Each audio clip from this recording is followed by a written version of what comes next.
始有想过自己的角色会如此受关注吗？开播之前，其实我更多的是不确定跟忐忑吧，就是我不知道大家会对于我演的这个角色会是什么样的态度，对，更多的是不确定吧。身边的哪些事情让你觉得李同光好像出圈了？就是会有我朋友，然后我姐姐给我发一些李同光的评论啊，哇，就是对于我的一些评论，还有一些剪辑，还有一些他们的一些感受吧。就比如他们看到某一场戏的时候，我就说呜，都碎掉了，要碎掉了之类的话。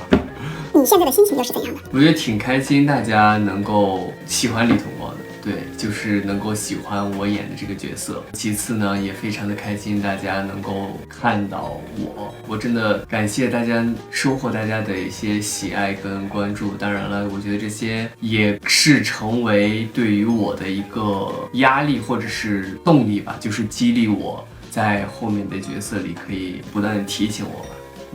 作为演员首次出演古装剧，并且剧中有不少骑射和武打戏，开拍前都做了哪些准备？说实话，我对于骑射还没有那么熟练。然后呢，关于武打戏呢，其实这部戏也是我真真正正意义上非常落地的打戏的第一部。刚开始开机之前的一段时间，我们是所有人都提前进组，然后一块儿练马，一块儿练动作，练各自的武器，因为每个人的武器都不一样嘛，所以就还是有很长一段时间的去学习的。不仅仅是在前面的准备吧，我觉得我真真正正的一些提升，实际上是在拍戏的过程当中，就是会有一些技巧，会有一些反应，还有一些发力啊，然后还有记动作、记脚步，都是真真正正在实际拍摄的过程当中学的。我觉得这是我的一份工作，也是我学习的一个机会，所以也很感谢大家，就是陪着我一块打的武术组的工作人员。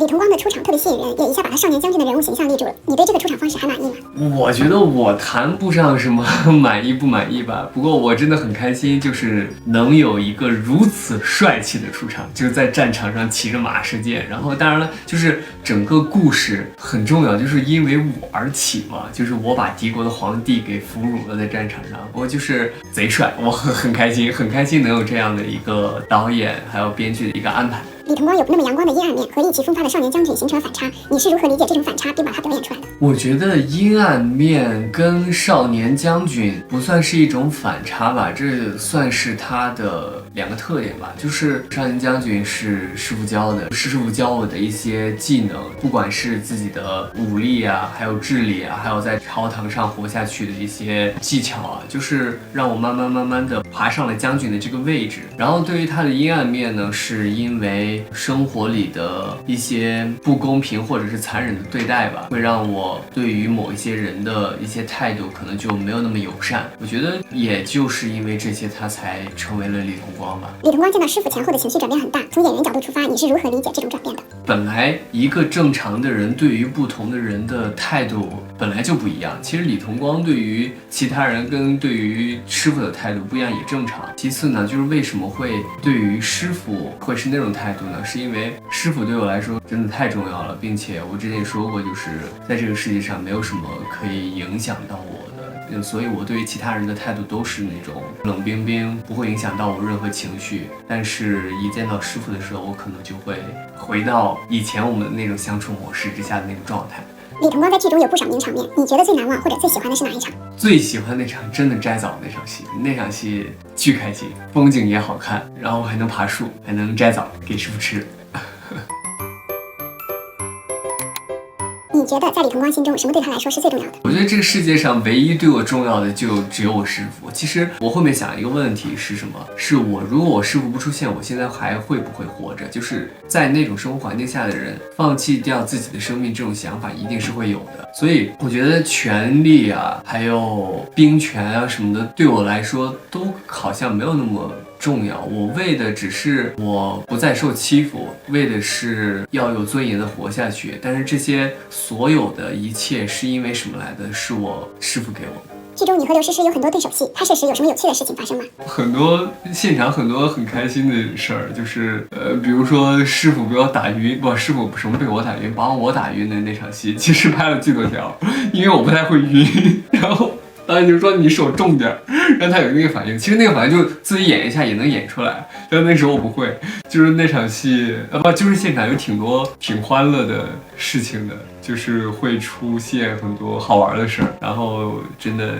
诗诗姐非常照顾我们，真的太照顾我们了，就是不管是照顾我们吃穿住行啊，还有照顾我们情绪啊，对，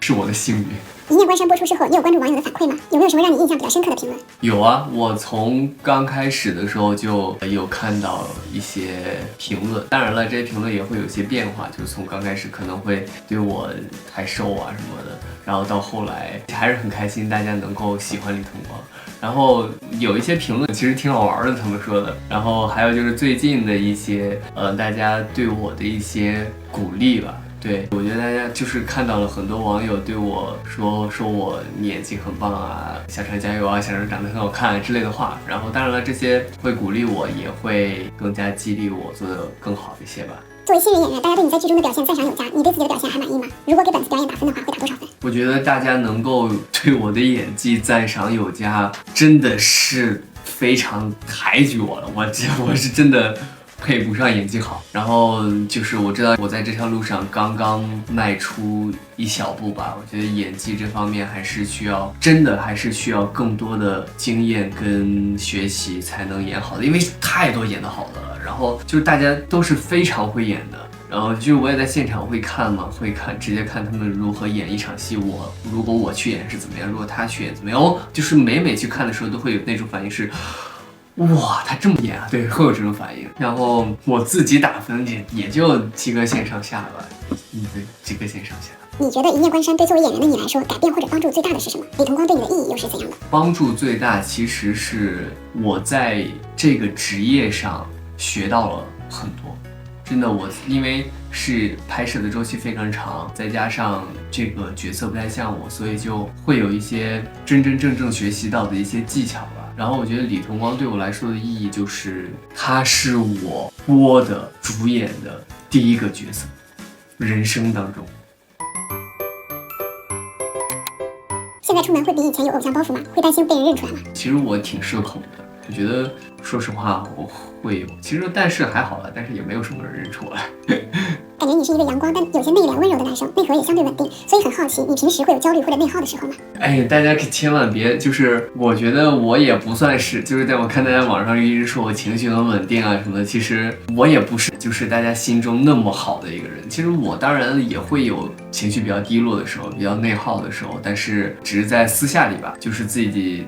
独处的时候，就是我可能会，当然我也是会有自己的一些去缓解自己情绪的一些方式。我也是个人，我一定是会有一些情绪低落的时候的。很多人说李同光是腹黑的天蝎座，你认同这个说法吗？我非常认同啊，跟我师傅一模一样。之后还想挑战什么角色？你目前最感兴趣的题材是哪一类？我觉得真是能碰到什么我就演什么，然后抓住我遇到的每一个机会吧。如果有的话，我觉得反差大的一些角色，其实演起来也挺爽的。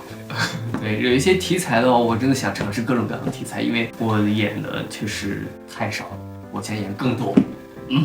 大家说你少年感很强，之后会考虑出演青春校园剧之类的角色吗？想啊，看看有没有机会吧。就我觉得演校园剧会特别的开心，就是再当一回学生，那学生的时代还是比较不一样一些吧。测过 MBTI 吗？你是哪种类型？我测的每次都不一样，我最近很长一段时间没有测了，然后我之前测的有的时候是 E， 有的时候是 I， 我也不太关注这个，我应该是个 I 人。我最近的话，现在最想对广大支持你的粉丝和观众说什么？感谢，真的除了感谢还是感谢。然后呢，我会记住这份喜欢，然后我会把自己做好，把演员做好，把戏演好。马上2024了，对于新一年的自己有什么要求或者小目标吗？对于我来说，真的是去演好接到的每一个角色吧，就是不辜负任何一个角色，就是任何一个角色都是一段故事当中，每一个角色都是生活在当时的剧里的一个人，我希望别辜负他。